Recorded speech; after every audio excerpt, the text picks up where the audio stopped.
Hello everyone, I am Miser Luke, the Game Master for the Promethean Directive, and I'm excited today to bring you the Tier 0 tutorial for Season 2.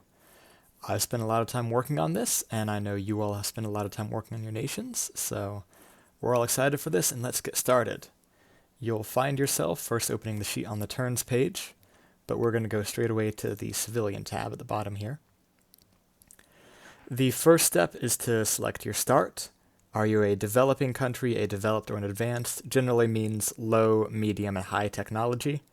You get a bunch of different stats depending on which one you picked, but we'll go for a developed start. Then you need to fill out your nation name. In this case, we'll go with the Avon Empire, my go-to placeholder. If you want to use a certain font, you can put that here. We'll do Arial. And then the color that you want to use here, I've got 0 red, 255 green, 196 blue. This will just determine your color. This was included in your nation applications, that should be known. You'll notice stuff got NA'd here, it won't for you, but I'll go ahead and put it back to Calc V2. The next thing to do is select your government. Scrolling over here, you need to select one of each of these three, and then as many of these as you want and you can afford based on these traits and points. And then all of your leaders as well. So if you select a war doctrine of technology, you get extra technology gain. If you select a nuclear policy, you don't need to immediately if you're not going to have nukes immediately. But let's say you want to go with neutron bombs. That will lock you into only ever being able to deploy nuclear weapons in that way. Then for your government, a bunch of different types and modifiers. We'll call this a democracy. Then you need to pick out your government leaders. You can have your head of state is the president, and his name is John, and President John is a businessman. And then for a secondary trait, you can select any number of these. These don't have any hard modifiers, but they will cause much funny stuff to happen once we get into the soft role-playing aspects of the game. In this case, we'll say he is unqualified. You'll do that for the rest of your government as well. And then to select traits, you just click on whichever ones you want. You'll notice that you can only afford so many points before you go negative, and you can only have so many traits before you go over the cap of 5. So pick things that match what you want your nation to have lore-wise, and ideally make sure that the mechanics match what you're looking for as well. If you plan on doing a lot of agriculture, you can go for agrarian, if you feel like that fits your location, your plans for the game and whatnot. And then over here are the more advanced special traits, which generally are more expensive and they all have a cost that's positive, but they also are a lot more powerful. You can get things like 50% extra finance output, but you can't expand in territory without losing that. So all of these are a lot more powerful and can kind of serve as the basis for a build of a nation. A couple things, militarized railroads, and the railroads over here are not yet implemented. But if I do implement it, then you'll get to trade up your trait points if you want. Speaking of trading points, all of these things can be modified later in the game, but it should only happen at points of severe and significant change. If you start a war, if you end a war, if your nation gets defeated, if you have a coup, a civil war, only very major events can justify changing any of these. Generally, leaders are easier to change, and they can also get swapped out in like elections if you're a democracy, or with other governments if we have some like role play encounter where it turns out that your let's say you have a substance abuser who ended up overdosing on Promethean Directive meth, whatever, then he would get replaced because he's dead, or an old leader can die, or an opulent leader can have a scandal, or a corrupt leader can get figured out. So all of these effects in turn get summarized in this big table right here. Your outputs are probably the most important ones alongside the top piece here, which is these effects. This includes the effects of both government stuff and your technology. Speaking of tech, that's next on the docket. Transitioning over here, we've got a big tech tree. Each branch is a different color, and every item in a branch can only be selected once you've done the one before it. And then over here on the right is a big summary of information. Kind of another way to look at, like, okay, if I'm using an APS and it's a railgun, I do need tech, and that tech is blue, and you can see it's right there. Otherwise, if it's not a railgun, heat hash, or a CWIZ, it needs no tech and no resources, and you can just use it. Other stuff down here, and you'll notice a lot of these corners that have a little black triangle. All of these are full of extra information that tell you more about things. All you need to do is click on them, or hover over and scroll over to, or like tap, I think twice or something on mobile to find the note. But it's all a bunch of additional information. In some cases, it's the only way to know what this cell means. In other cases, like on the civilian tab, it just gives you a ton of information about how it works. I went with like built-in information instead of a traditional rules doc, although I do have a rules doc, just because it feels like it fits better, that I can have all the information right where it's applicable. So if you have a question, usually look through all of the relevant notes first before asking. Anyway, let's build up tech. So the first 3 trees are mainly for your economy, but they also, third tree I guess, features some in-game techs. So if a tech is bolded, it means it unlocks something in from the depths, like missile guidance, interceptor, CWIZ, Lua, whatever. If it is underlined, it unlocks a vehicle type. If it's italic, it unlocks something special, in this case naval mines. And all the ones that are not in any way noted are just miscellaneous things. And meanwhile, if they have an asterisk, like this blue asterisk here, it means research output. So if you want to look for the other blue asterisks, you've got one here, one up here. That's a way to easily look for the kind of bonuses that you might want. Meanwhile, this pink star is finance output and so on. So you pick whatever text you want. Let's say we want, for whatever reason, to go for lasers. We need this tree here. Now I've selected a lot of these and it's eaten up almost all of my, or half of my tech points. Well, if I want to use less tech points, I can make this 0.75. You'll notice that's gone black and red. So what I'm doing here is I can discount this whole tree, but in order to do that, I must make another tree more expensive. So this one's 25% cheaper, this one's 3 times as expensive. So it's a heavy cost, but if you know you don't want a different tree, or you only want 1 or 2 techs in it that are early on, this is a way to save you a lot of tech points, and let you get a build a lot quicker. So you notice if I have only one that's made more expensive, this becomes yellow, meaning I can take more at a discount. At the top, if you discount one, you must make the other more expensive, because these are your 2 main like civilian output kind of trees. Meanwhile, that should be all the details you need here. A lot of the output is summarized down here to let you know what all you're getting from this. And that should do it for tech. Now, over to the turns tab, we'll talk about it briefly.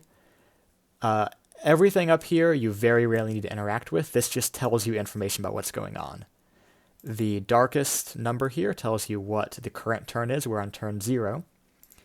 And then this will progress throughout the game. Right here you've got adjustment columns, tech, currency, and material adjustments. This is where you put things like if you're talking with one of the event help or the GM like me, then I may say, hey, you can do this special project you want, but you'll have to spend an extra 10 billion.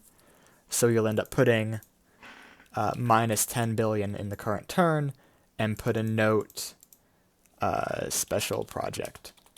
So this is your way of doing things that aren't otherwise automatically built in. Common adjustments will be moving spies. It gets mentioned somewhere, but it costs $1 billion to move a spy to another country. $2 billion to hire, $1 billion per turn in upkeep, and then $1 billion to relocate them. So if you have a spy over here, and you want to move him to here, you can put that one, and then you need to delete the original one, and then put a -1, which is going to make this -11. Other than that, yeah, just diagnostic info. You can select your ration level and urbanization goal at any time. Right now, we're at an urbanization of 70, and I'm set to try and get to 60. This lets you move people in and out of your cities. This is more of the min-maxing side of things. You can generally leave it alone, and your nation will function pretty well. Same with ration level.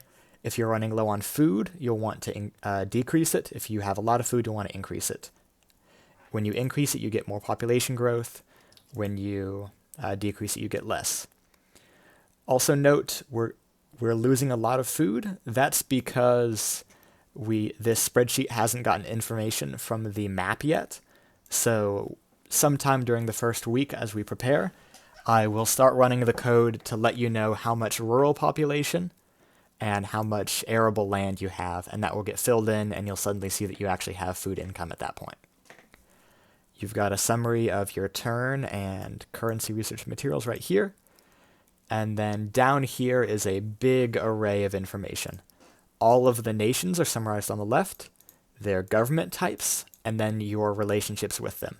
You get to set your relationship with them, and they set their relationship with you. You notice that you can have allies, which get consumed. You can only have 4 allies before you get a cap, or before you get a penalty of minus 50 stability, which can be mitigated if you're led by a statesman. So again, read the notes. They have tons of useful information. They'll set diplomacy. If either of you are at war with each other, then you're at war. So if I say war and they don't, we are at war. Eventually they should update theirs. You put your spies here. Just the number of spies goes right here, and then the mission orders go here.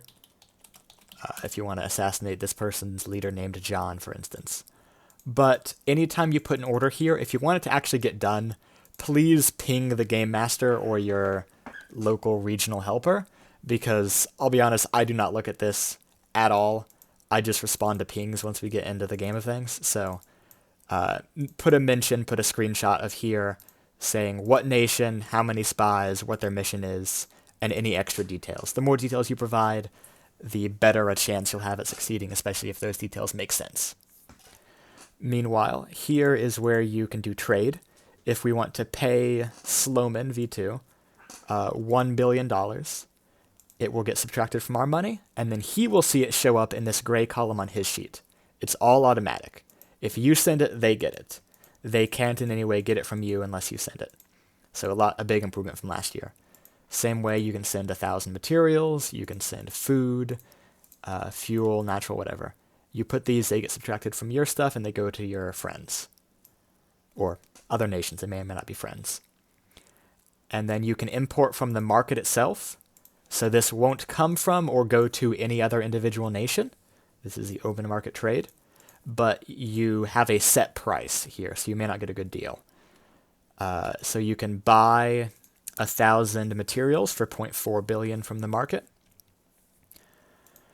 Or you can sell it. This is export. You can sell it for 0.4 billion. You can buy it for 0.6 billion. You should never do both at the same time. You're just losing money. There's a difference in the trade price, representing like costs that are lost to shipping and so on. These prices will fluctuate based on demand, and they will do so live, which means that you may want to be careful how much you try to import, because the cost may go up and you may not end up with as much money as you expected. You can go in debt, by the way, not on turn 0, but in future turns you can, and it will affect your stability in future. So that's a reason why you want to be careful with your trading. You also can't trade on turn 1, so don't actually worry about it. Or on turn 0. You can trade starting turn 1. Moving on to the military side of things, your first step is to... Actually, no, we need to go back to civilian. You'll need cities. So we've talked about the government. You need cities to actually produce things. You give your city a name, tell in, you give it coordinates. Now the best way to get these is to open up this website right here, which is linked a bunch of places in the Discord. And if you select copy, and you select a coordinate right there, you can zoom in too, by the way, you can then, it will automatically copy it to your clipboard, and you can paste that coordinate, and your city will get placed exactly where you clicked. This is a capital. You can only ever have one capital. If you want more, you need to ask me. There's a note right somewhere, probably up here. Yeah. You get one capital. The rest have to be yards, bases, and cities. Cities can't have military districts. Bases can't have build districts. Yards and capital can have anything. In each of these, they have a different cost described here. So districts cost less in capitals, more in bases, and they scale and cost at different rates. The cost of districts is nonlinear. Let me actually start with the city, it'll be easier to see. Building one industry district costs me 6 billion. The second one also costs 6, but as I get more, you see it starts to cost an extra 0.1 billion. And by the time you're building 10 and more, it gets more expensive. So keep in mind there's nonlinear scaling, and you also have nonlinear output. So right now, these 10 districts actually give me 19,000 materials.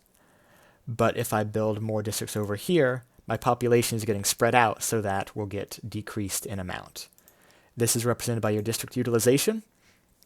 If this is over 100%, then it means that your districts are operating very efficiently, and you have no lack of population. You're being held back mainly by your number of districts.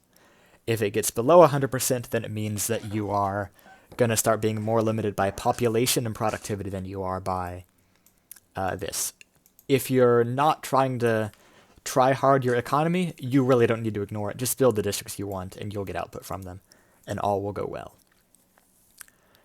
There's also special facilities over here.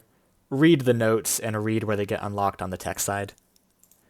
You've got enrichment here, nuclear reactors over here, and then semiconductor plants in this purple column there. Okay, over to blueprints. So your first step is to go to Discord, take a channel, usually your internal channel. I'm doing it in general though, because I can. Type this command, bp submit, select the vehicle type. If you want more specs, look at the tech sheet. It tells you how these are kind of defined. It's an airship. It is not a carrier. It doesn't build drones. It's non-nuclear. It's not factory made, and it's not a technical. And then I'm going to submit my airship HMAS Armageddon. I just select the blueprint, press enter, and then this beautiful drone, or this beautiful bot that Raycast made will give me information that I can just copy into my spreadsheet. I copy that. And speaking as well, big thanks to Fallacy for this website. I can then copy this right here, and I have all of the information that I need, which can then get selected from this sheet, HMAS Armageddon. Right there, all the information gets loaded. The health I will update on your sheet once it gets built. So I will update this to 100. You can't edit these values yourself, but I'll make sure that they fit. And then the other thing you need to do is select the quantity. Until you do that, this thing does not exist. It doesn't get built because it has no material cost. So once you put a quantity of 1, now it's been built. And you'll see info starts to show up here. I actually need a fleet name. This is Fleet 1. Then the name ends up there. It is an airship fleet, which means it is heavy aircraft. And then if I want to put an officer, it's led by John, right there. This is an optional thing. You can just put chilling in Tallinn. The stance is these information's over here. Basically, how far away does it try to have combat? I'll make it evade, and then you'll want to put the coordinates where you want this fleet to start. So I'm going to go look at this. I remember Tallinn was about right here. I'll click again. Or I could also copy it over from the civilian tab. But I'll go to my military, and then I'll paste this chord. Now, if I want this to have reduced upkeep by being in a city, I need to have the exact coordinates. So let me grab those. I'll go over here, and then I'll put this here. You'll notice that the upkeep should decrease. It will decrease once this gets copied over to the now chords, if you look at that. If it doesn't work, I'll fix it. So, yeah, make sure that your chords are good. Actually, hang on. The reason it doesn't work is because Tallinn actually doesn't have any logistics cap. If I give it 5, then you'll now see that the upkeep is reduced by 75%. noted right here. So if you have a city that has logistics capacity and your fleet is in exactly those coordinates, you will have 75 or 25% of the dollary due upkeep. Meanwhile, the fuel upkeep is based on how far you move. So if I move over to 3,000, I'm using over all of my range, and my fuel upkeep has gone up. So all kinds of information here. If you want your fleet to repair, check this box, and I will get to it when I'm doing the turnover. Pathfinding may or may not be implemented, or it may be modified, so don't worry about that for now. Nuclear weapons are kept track of down here. If you want to deploy a nuke with your fleet, you put the number of nukes right here.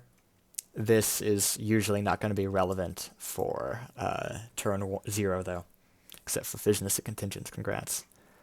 Otherwise, that all looks good. This is all the information you should need to get started on turn 0. If anything else comes up, feel free to ask questions, and I'll provide extra comments and assistance. Thank you all for being a part of this, and I look forward to playing with you all this summer. It'll be a great time. See ya.